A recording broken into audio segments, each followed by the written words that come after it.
어떤 꼬마가 자기가 제일 좋아하는 TV 프로그램을 보고 있었습니다.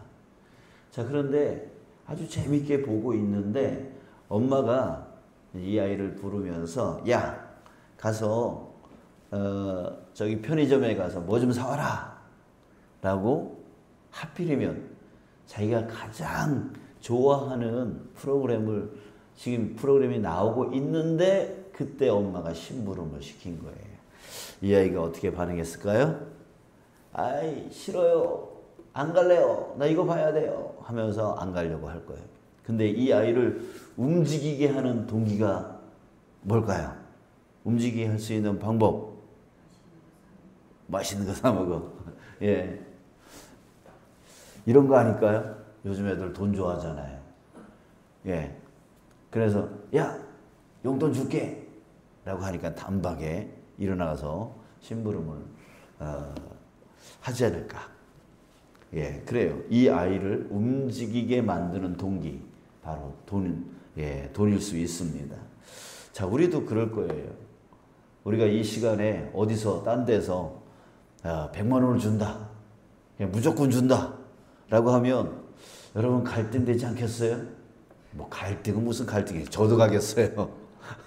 오늘 예배 쉽니다. 하고 저도 가서 받아올지도 모르겠어요. 자, 우리도 이렇게 돈에 약하고 돈이 우리를 움직이게 만드는 그런 세상 가운데 지금 우리가 살아가고 있는데 사람을 움직이게 하는 동기, 바로 그 대표적인 것이 돈인 것 같습니다. 자, 그런데요, 하나님은요, 하나님을 움직이게 만드는 그 동기가 뭔가라고 하는 거예요.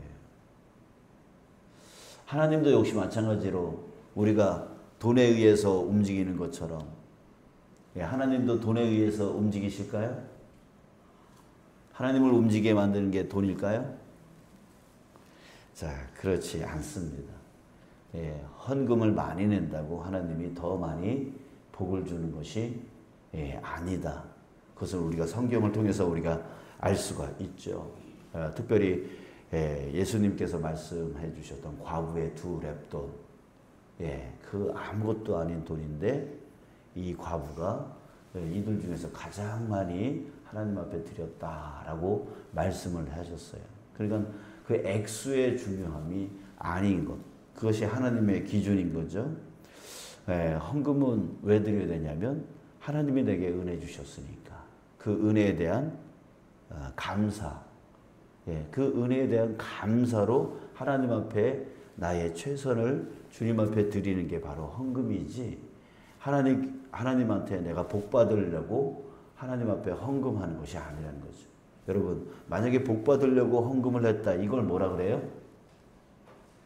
뇌물이라고 그러잖아요.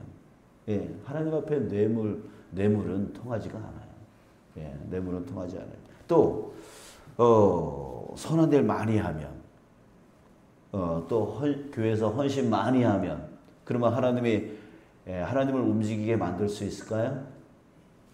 그 또한 여러분, 우리가 선한 일을 하는 이유는, 또 헌신을 하는 이유는 하나님이 내게 베풀어 주신 은혜, 그 은혜가 너무 크기 때문에 그 은혜에 대한 감사의 표현, 감사의 반응일 뿐이지, 그 헌신 많이 해서 하나님 나 복 더 많이 달라고 하고, 나 착한 일 많이 했으니까 하나님 나 복 많이 달라고 하는 거, 그거는 또한 하나님을 움직이게 만들 수 없는 것입니다. 자, 그러면 도대체 하나님을 움직이게 만드는 그 동기가 무엇이냐라고 하는 거예요. 자, 여러분 생각해 보세요. 무엇일까요?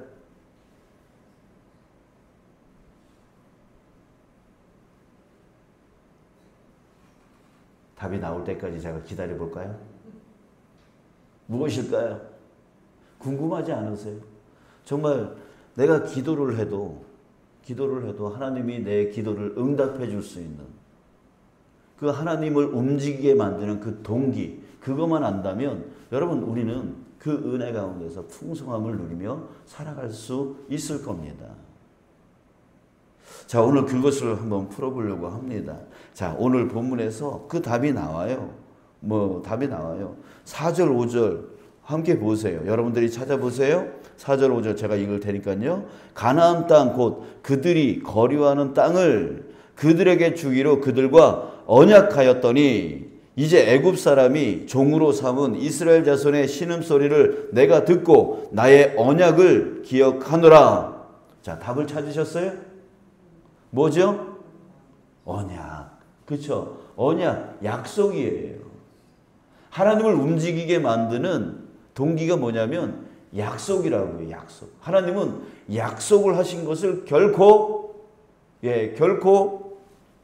잊지를 않으세요. 반드시 이루신다고요. 그래서 6절 보면 그러므로 이스라엘 자손에게 말하기를 나는 여호와라. 내가 애굽 사람의 무거운 짐 밑에서 너희를 빼내어 그들의 노역에서 너희를 건지며 편팔과 여러 큰 심판들로서 너희를 속량하여 너희를 내 백성으로 삼고 나는 너희의 하나님이 될 것이다. 이렇게 말씀하고 계세요. 하나님이 그들을 애굽에서 끄집어내겠대요. 움직이겠대요. 그렇게 행하겠대요. 왜요? 약속. 누구하고 약속한 겁니까? 8절에 보니까 내가 아브라함과 이삭과 야곱에게 주기로 맹세한 땅으로 맹세하면서 약속한 그 땅으로 너희를 인도하고 그 땅을 너희에게 주어 기업을 삼게 하리라. 하나님이 아브라함에게 이삭에게 야곱에게 그렇게 약속을 했거든요. 그 약속을 이제 이행을 하시는 거예요. 그러니까 하나님을 움직이게 만드는 게 뭐라고요? 약속입니다. 근데 이 약속을 하나님의 이 언약을 그 어떤 것도 막을 수가 없습니다. 당대 최강의 왕이었던 바로가 거절하고 안 된다 그러고 못 간다 그러고 아무리 버팅기고 아무리 자기 힘을 갖고 버팅긴다 할지라도 하나님 앞에서는 그것을 막을 수가 없어요. 하나님의 그 약속을 이행하는 것에 있어서는 막을 수가 없었어요. 첫 번째서부터 10번째 재앙까지 재앙을 내리면서 도저히 바로 왕이 견딜 수 없게 만들었어요. 그래서 1절 중간 이후에 보면 그들을 보내리라. 강한 손으로 말미암아 바로가 그들을 보내리라 이렇게 말씀합니다. 하나님께서 그 강한 손으로 보낼 수밖에 없게 만들 것이다 라고 하는 얘기죠. 근데 그 다음 말을 보세요. 강한 손으로 말미암아 바로가 그들을 그 땅에서 쫓아내리라. 쫓아내기까지 할 거래요. 야 빨리 가. 야 너희들 때문에 우리가 얼마나 손해보는지 몰라. 빨리 가 하면서 쫓아내기까지 할 거라고 하는 거예요. 아무리 바로 왕이 군사력이 크더라도 최강 나라의 최강 왕이라 할지라도 그의 힘으로는 하나님의 그 강한 손을 이길 수 없어요. 그래서 하나님의 약속의 이행을 절대로 어떤 누구도 막을 수가 없습니다. 또 하나님의 언약을 그 어떤 것으로도 멈추게 할 수가 없습니다. 똑같은 말이지만 우리 9절 봤으면 좋겠어요. 여러분 이 약속을 하나님이 이행하실 것이다 라고 하는 말을 모세가 백성들에게 전해 주었단 말이죠. 자, 그런데 그 백성들의 반응은 어땠습니까? 9절 모세가 이와 같이 이스라엘 자손에게 전하나 그들이 마음의 상함과 가혹한 노역으로 말미암아. 자, 여러분 인간의 가장 약점이 바로 이거예요. 마음의 상함. 우리도 그렇잖아요. 주변에 삐졌다는 게 뭐예요? 마음이 상했다는 거잖아요. 이 마음이 상하면 이 정상적인 생각을 못해요. 자꾸만 비정상적인 판단을 내려요. 에이 나 안 가. 뭐 이런 식으로.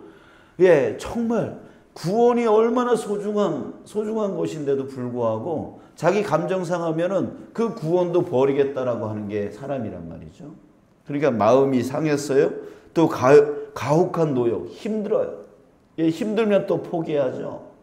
그러니까 인간의 가장 나약한 두 가지의 부분을 지금 이스라엘 자손들이 지금 갖고 있는 거예요. 그래서 모세의 말을 듣지 않아요. 모세 말을 듣지 않았다는 건 뭐예요? 예, 모세는 그저 하나님이 말씀하신 거 전한 것 뿐이잖아요. 그러니까 결국 모세의 말을 듣지 않았다는 것은 하나님의 말씀을 듣지 않았다고, 불순종했다라고 하는 거예요. 그 백성들이 불순종해요. 안 듣겠대요. 안 하겠대요. 그러나 하나님이 그럼 관둬. 안 움직이시나요? 그럼에도 불구하고 하나님은 움직여 나가세요. 왜? 약속했으니까. 예, 약속했으니까. 하나님을 움직이게 만드는 거는 이스라엘 백성들이 순종하냐 불순종하냐, 따라오느냐 마느냐, 이게 중요한 게 아니에요. 약속에 하나님은 입으로 뱉어놓은 그 약속을 어기지 않아요. 스스로 어기지 않아요. 약속을 했으면 아무리 바로왕 같이 그렇게 힘이 센 자가 막을지라도 강한 손으로 이겨버리고, 예, 아무리 이스라엘 백성들이 실망하고 노역이 심해서 말을 듣지 않는다 할지라도 그럼에도 불구하고 하나님은 실망치 아니하고 그 일을 이루어 나가세요. 그 이유가 뭐라고요? 약속. 그 입으로 뱉어놓은 약속. 여러분, 약속을 해놓고 그것을 지키지 아니하면 그 사람은 어떤 사람이 됩니까? 실없는 사람 되죠. 다시는 저 사람하고 말을 하지 않을 거야. 약속하지 않을 거야. 라고 해서 신뢰를 잃어버려요. 여러분, 하나님은 오늘 본문에 이런 말을 많이 하세요. 나는 여호와라. 나는 여호와라. 이 말씀을 몇 번씩이나 반복하세요. 그러니까 하나님 자신은 신뢰를 잃어버리는 것을 가장 싫어하시는 분이 바로 하나님이세요. 내가 여호와야. 내가 반드시 이 약속을 지킬 거야 라고 하면서 말씀하고 계시는 거죠. 여러분, 하나님은 반드시 그 약속하신 것을 반드시 이행하십니다. 왜? 본인이 여호와이니까. 그 여호와에 대한 그 신뢰를 절대로 잃어버리시는 분이 아니기 때문에 반드시 그 일을 그 약속을 성취하시는 거예요. 자, 여러분, 그렇다면 이제 우리는 이제 풍성한 은혜 가운데 살아갈 수 있습니다. 뭐만 받으면 되는 거예요? 약속만 받으면 되는 거예요. 여러분들이 기도하는 기도의 제목들이 있습니다. 그 기도의 제목들, 기도의 제목들, 그것이 응답되어지게 하는 방법이 있어요. 약속을 받아내는 거예요. 그래서 여러분, 기도에서 정말 중요한 것은 나의 간구를 주님께 부르짖는 것만큼 중요한 것이 있습니다. 그것이 무엇이냐면 그 약속에 대한 들음입니다. 기도 시간에 듣는 것이 중요한 이유가 바로 여기 있는 거예요. 우리 기도에 약점이 있죠. 하면서 주님 앞에 간구만 하죠. 뭐가 빠져 있어요? 듣기가 빠져 있어요. 듣기가 빠져 있어요. 자기가 간구했다면 주님이 그것에 대해서 내게 뭐라고 하시는지, 들어주겠다라고 약속하시는지, 아니면 너 그거 안 돼 라고 말씀하시는지, 그것에 대해서 우리가 듣는 것이 반드시 필요하다고요. 그저 내가 간구만 하면 하나님이 다 들어주시겠지, 그런 믿음이 아니에요. 믿음은 어디서부터 시작되어지냐면 그 약속을 받고 그 약속이 반드시 이루어질 것에 대한 믿음이 진짜 믿음인 거죠. 만약에 내가 간구한 것을 내가 하나님이 이루어주겠다라고 하는 그 믿음은 떼쓰는 거예요. 떼쓰는 거예요. 하나님은 우리의 전부를 알고 계세요. 이것이 내가 구하는 것이 정말 내 인생에 필요한 건지 좋은 건지 그 아버지 하나님은 알고 계시다고요. 아기가 엄마 나 칼 갖고 놀고 싶어 라고 한다면 엄마가 주겠어요? 안 주겠어요?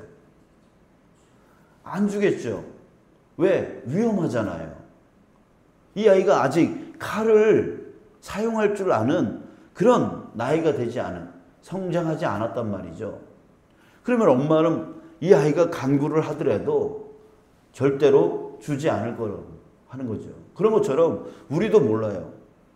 예, 이 세상에서 내가 살아갈 때에 정말 우리가 구하지만 그것이 정말 나한테 필요한 건지, 하나님 나한테 물질을 많이 채워주세요. 근데 이것이 그 물질을 사용할 수 있는 능력이 없으면, 만약에 그 물질, 그 돈을 채워주면 어떻게 돼요? 망한다고요. 멸망한다고요. 그냥 하나님이 응답해 주시겠냐고요. 나를 사랑하시는 하나님이. 자, 그러니까 여러분, 우리 기도에 두 가지 중요한 요소가 있습니다. 간구함이 필요합니다. 무엇이 필요한지, 하나님은 그 모든 것을 다 알고 계시면, 나의 모든 것을 다 알고 계시지만 그럼에도 불구하고 내게 부르짖으라, 내가 너에게 응답하겠다라고 주님은 말씀하세요. 그렇기 때문에 우리는 하나님께 내 마음의 소원을 간구해야 돼요. 근데 이것만 해서는 안 되고 들어야 돼요.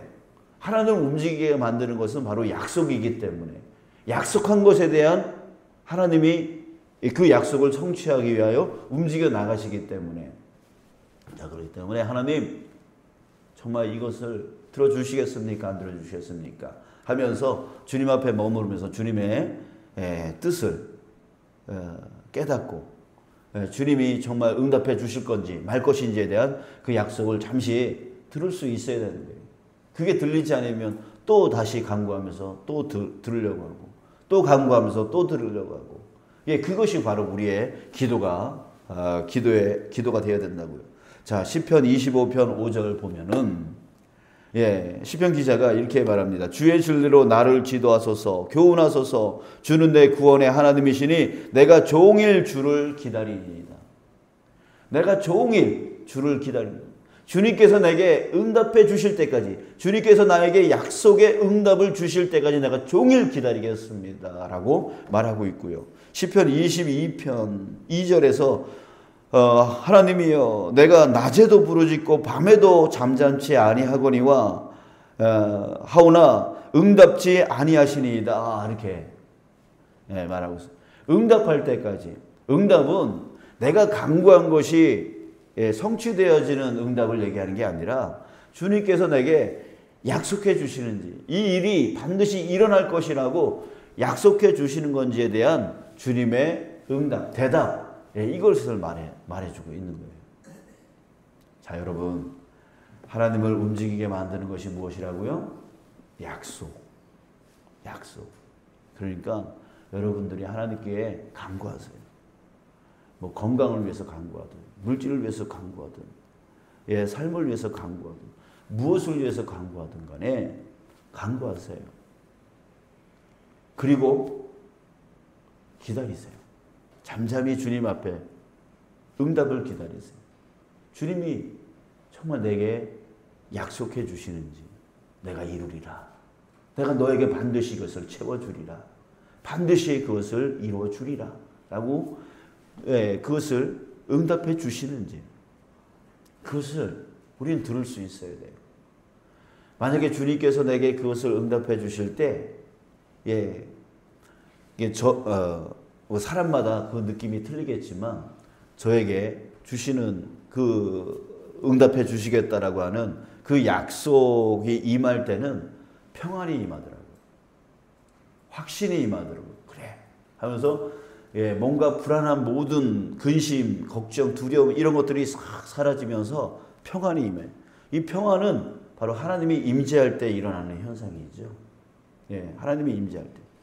근데 만약에 우리가 기도하고 간구했는데, 간구해서 딱 일어나서 예수님의 이름으로 기도합니다 하고 아멘 하고 딱 되돌아섰는데 또 근심이 생겨, 또 걱정이 생겨, 이러면 하나님이 역사하지 않은 상태일 수 있습니다. 자, 여러분, 그래요. 우리 중요한 것입니다. 기도 안에 두 가지가 반드시 있어야 돼요. 간구와 기다림. 이것이 반드시 있어야 돼요. 그리고 주님께서 약속해 주셨다라고 하는 확신을 내 안에 딱 주셔서 평안이 임했다. 그러면은 그 약속을 어떤 상황이 있어도 놓치지 않는 거죠. 그게 바로 우리에게 필요한 믿음입니다. 예, 필요한 믿음이에요. 주님이 나를 낫게 해주시겠구나. 주님이 나에게 채워주시겠구나. 주님이 나에게 이것을 이루어주시겠구나. 그 확신, 그거를 끝까지 믿음을 갖고 나아가는 그 삶 되어질 때에 반드시 주님께서 응답뿐만이 아니라 성취까지 이루어주시는 것을 보게 될 줄 믿습니다. 아멘. 우리 그런 기도자가 되어지고 그런 믿음의 신앙인들이 되어지기를 간절히 소망합니다.